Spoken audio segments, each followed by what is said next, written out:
নমস্কার, আমি তরুণ ঘোষ।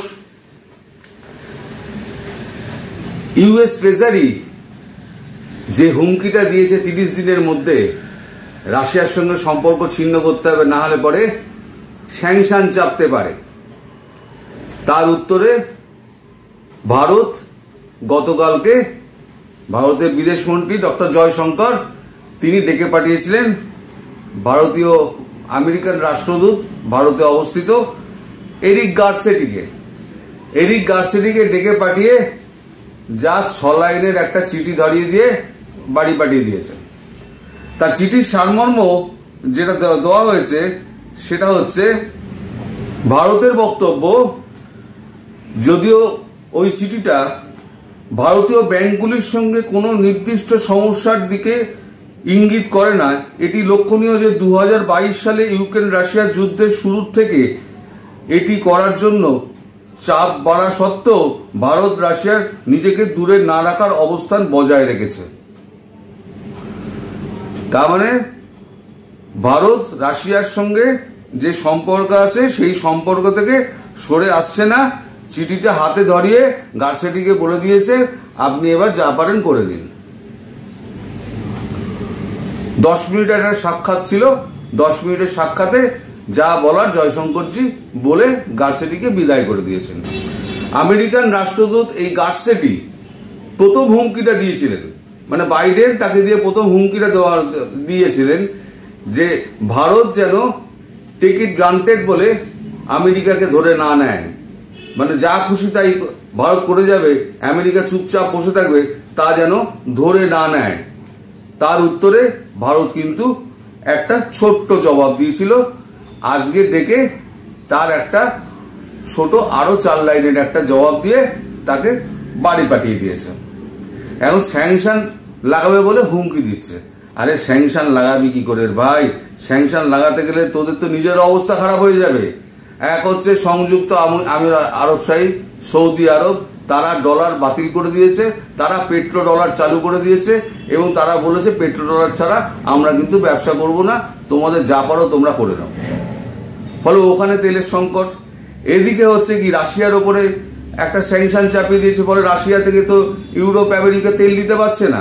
পুরো তেলটা ক্রুড অয়েলটা কি করে ইন্ডিয়া কিনে নেয়, ভারত কিনে নিয়ে সেটাকে রিফাইন করে ইউরোপ আমেরিকাতে সেটা সাপ্লাই করে। এইবার যদি স্যাংশন যদি ভারতের উপরে চাপিয়ে দেয়, তাহলে রাশিয়ার ক্ষেত্রে যেটা হচ্ছে ভারতের ক্ষেত্রেও সেটা হবে, ভারত থেকেও তেল নিতে পারবে না। এনার্জিটাই তো সব, যদি এনার্জিটাই যদি না থাকে তাহলে পরে ইউরোপ আমেরিকা চলবে কি করে? একই পুরো ইউরোপ পুরো ক্ষেপে আছে আমেরিকার ওপর, যে তোমাদের চক্করে এই ইউক্রেন আর তোমাদের চক্করে পড়ে আমরা বরবাদ হয়ে গেলাম। ইউরোপের সমস্ত জিনিসের দাম হু করে বাড়ছে, কোনো জিনিস কন্ট্রোল করা যাচ্ছে না, কারণ সেই অনুযায়ী তো আপনার দিতে পারছে না, তেল বা গ্যাস সাপ্লাই হচ্ছে না। আর ভেনেজুয়েলার সঙ্গে ভারত কিন্তু আগেই একটা চুক্তি করে রেখে দিয়েছে, ফলে ভেনেজুয়েলা থেকে যে তেল বা গ্যাস আনবে ইউরোপ বা আমেরিকা সে রাস্তা কিন্তু বন্ধ। ফলে আমেরিকা ইউরোপের কিন্তু এখন গলার কাঁটা হয়ে গেছে কিন্তু ভারত আর রাশিয়ার এই সম্পর্ক। বিশ্ব রাজনীতিতে এখন অনেক কিছু চলছে, সারা বিশ্ব রাজনীতি জুড়ে। এখন চীন চাইছে কোনো মতে ভারতের সঙ্গে এই সীমান্ত সমস্যার সমাধান করে এখন ভারত চীন রাশিয়া একটা ব্লক তৈরি করার জন্য। যদি একটা ব্লক তৈরি করতে পারে তাহলে পরে আর আমেরিকা আর ইউরোপকে একেবারে দেখে নেবো, এইরকম একটা মনোভাব। যার জন্য এই কিছু দুদিন আগে জয়শঙ্করজির সঙ্গে দ্বিতীয়বার দিল্লিতে চীনা বিদেশ মন্ত্রীর বৈঠক হয়ে গেছে। এই দেখুন সে বৈঠকের খবর। চায়না চাইছে যত তাড়াতাড়ি সম্ভব এই সীমান্ত বিবাদ মিটিয়ে নেওয়া হোক। এখন ভারত বা রাশিয়া তাতে তাদেরকে ব্লকে নেবে কি নেবে না সেটা পরের কথা, কারণ চীনকে কেউ বিশ্বাস করে না, রাশিয়া বিশ্বাস করে না ভারত বিশ্বাস করে। কিন্তু রাজনীতির ক্ষেত্রে কিছুই না বলা যায় না, রাজনীতিতে সবকিছু হ্যাঁ হয় আবার সবকিছু নাও হয়। আমেরিকা ডিপ স্টেট যারা আছে, ডিপ স্টেট কিন্তু পুরোপুরি একেবারে জোরদার ক্ষমতা লাগিয়ে দিয়েছে কি করে কমলা হ্যারিসকে জেতানো যায়। কারণ কমলা হ্যারিসকে না জেতাতে পারলে তাহলে কিন্তু আমেরিকার যে সমস্ত ডিপ স্টেট যারা এই ধরুন যারা এই অস্ত্র কারখানা যাদের আছে, যাদের অস্ত্র বেচেই যাদের কারখানা চলে, সেই অস্ত্র কারখানাগুলো কিন্তু সমস্ত ফান্ডটা ডিপ স্টেটকে দেয়। এই ডিপ স্টেট কিন্তু মানে বিভিন্ন এই যে বামপন্থী ব্লকগুলো যেগুলো আছে, তারাই কিন্তু এই ফান্ডগুলো দিয়ে সমস্ত কিছু কন্ট্রোল করে। সেই ফান্ড প্রচুর দেওয়া হচ্ছে এবং একদিনে 81 মিলিয়ন ডলার উঠেছে একদিনে। এবারে একদম খোল্লা রাশিয়া একেবারে পুরো মাঠে নেমে পড়েছে। কূটনৈতিক মহলে ব্যাপক লবিবাজি চলছে। ওদিকে রাশিয়া লবিবাজি করছে, এদিকে ভারত লবিবাজি করছে এবং ইন্ডিয়ান ডায়াসপোরা তার পিছনে সম্পূর্ণভাবে একেবারে সাপোর্ট দিয়ে চলেছে, যাকে বলে ট্রাম্পকে যেটা দিয়ে হবে। ট্রাম্প যদি জেতে তাহলে ভারতবর্ষের অবস্থা কিন্তু একটু ভালো জায়গায় যাবে। এদিকে আবার শোনা যাচ্ছে, মানে এরা তো বড় বড় কথা বলে, এই আমেরিকা ভীষণ বড় বড় কথা বলে, তো গণতন্ত্রের কথা বলে, সার্বভৌমত্বের কথা বলে। এরা ভারতকে বলেছে যে তোমরা ওখানে স্বাধীন একটা দেশের ওপরে একটা সন্ত্রাস চলছে, তুমি আর একটা দেশের ওপরে গিয়ে তার সঙ্গে গিয়ে যারা আক্রমণ চালাচ্ছে তাদের সঙ্গে গিয়ে তুমি মিলছো, এটা ঠিক নয়। এইটা আমেরিকা কি করেছে এবার শুনুন। তারা শোনা যাচ্ছে গতকালকে তারা আফগান পাকিস্তান সীমান্তের বান্নুতে আমেরিকার নেভি সিল তারা পৌঁছে গেছে। এই খবর টিটিভি মারফত আফগানদের কাছে পৌঁছে গেছে। আর আফগানদের সঙ্গে ভারতের সম্পর্ক খুব ভালো। আফগান মারফত ভারত কিন্তু খবর পেয়ে গেছে। আচ্ছা, আমেরিকান সিল ওখানে কি ড্রিল করতে গেছে?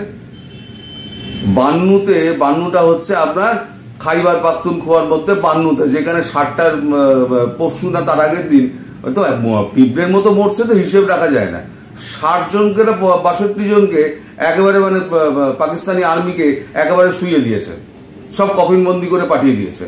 সেই বান্নুতে নাকি ওরা গিয়েছে ড্রিল করতে। আচ্ছা, নেভি সিল যদি ড্রিল করতে যায় তাহলে সমুদ্রের ধারে কাছে যাবে, তো তুই পাহাড়ি অঞ্চলে গেছিস কেন? তার মানে এবারে আমেরিকার হচ্ছে চালটা হচ্ছে, যদি বাইডেন যদি না জিততে পারেন তাহলে ট্রাম্পের জন্য একটা কাঁটা রেখে যাও। এই ট্রাম্পই তো দোহা অ্যাকর্ড করে ট্রাম্পই কিন্তু আফগানিস্তান থেকে সেনা তুলে নেওয়ার জন্য চুক্তিবদ্ধ করেছিল, যেটা ইমপ্লিমেন্ট করেছে বাইডেন। সেই বাইডেন যদি চলে যায়, বাইডেন যাওয়ার আগে তাহলে আবার আফগানিস্তানের ওপরে একটা আক্রমণ সারানোর জন্য পাকিস্তানের মাটি ব্যবহার করার জন্য ওইখানে একটা সৈন্য আড্ডা বসানোর চেষ্টা করছে। তার জন্যই এই নেভি সিলকে পাঠানো হয়েছে। এবার আফগানিস্তান তো গেছে খেপে, যে আমাদের সার্বভৌমত্ব এবার নষ্ট হচ্ছে, ন্যাচারালি তারা বলবে। এই যে ডোনাল্ড লু আছে, ডোনাল্ড লু কি করেছে, আমেরিকার সাংসদদের কাছে গিয়ে বলেছে পাকিস্তানকে $101 বিলিয়ন দিতে হবে, তাতে গণতন্ত্র রক্ষার জন্য। সব কিন্তু গণতন্ত্র রক্ষার জন্য। ভালো একটা নাম রেখেছে, গণতন্ত্র প্রতিষ্ঠা করতে হবে। সারা বিশ্বে গণতন্ত্র ধ্বংস করে দিয়ে এখন গণতন্ত্র প্রতিষ্ঠার জন্য মিলিয়ন মিলিয়ন টাকা দিচ্ছে। এই হচ্ছে আমাদের আমেরিকা, তার দুমুখো সাপ। এদিকে একটা মুখ আছে, লেজেও একটা মুখ আছে, মাথার লেজ সব সমান। নিজের বেলা আঁটিসুটি আর পরের বেলা দাঁত কপাটি। দেখা যাক কোথাকার জল কোথায় গিয়ে দাঁড়ায়। আজকে ভিডিওটা এখানে শেষ করছি। সবাই সুস্থ থাকবেন, ভালো থাকবেন এবং সাবধানে থাকবেন। নমস্কার।